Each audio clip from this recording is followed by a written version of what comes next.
Election முடிஞ்சவனையும் போறோம், நீங்க யாரும் எனக்கு ஓட்டு போடல, விஜய்க்கு தான் போட்டீங்க, அங்க போய் கேளுன்றாங்க.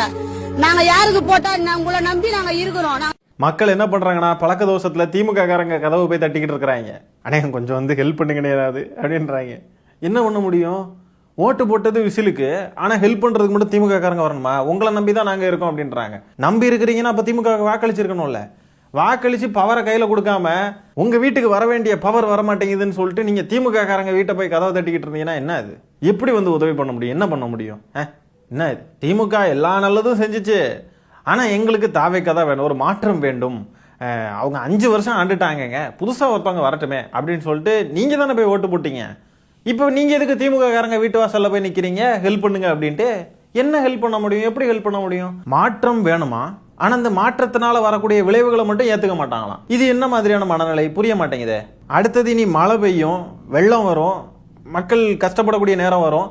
அந்த நேரத்துல எல்லாம் என்ன பண்ணுவாங்க அப்படின்றத பார்ப்போம். கரண்ட்டுக்கே இந்த அலப்பற, கரண்ட் கட் ஆகிறதுக்கே அந்த நேரம் கரண்டும் கட் ஆகும், மழை பெய்யுற நேரம் கரண்டும் போகும், சாலைகள் எல்லாம் வெள்ளம், தண்ணி வந்து சூழ்ந்து நிற்கும். இந்த சிச்சுவேஷன்ஸ் எல்லாம் எப்படி கையாளுறாங்கன்னு பார்ப்போம். திமுக ஆட்சியில் இருக்கிறப்போ பம்பு செட்டு, டிராக்டர் அது இதுன்னு விட்டு ஏற்றி எல்லா தண்ணியும் பம்பு வச்சு இழுத்தாங்க, மக்கள்லாம் பாராட்டினாங்க எல்லாருமே. அதே மக்கள் இப்போ போய் ஓட்டு போட்டாங்க தாவேக்காவுக்கு.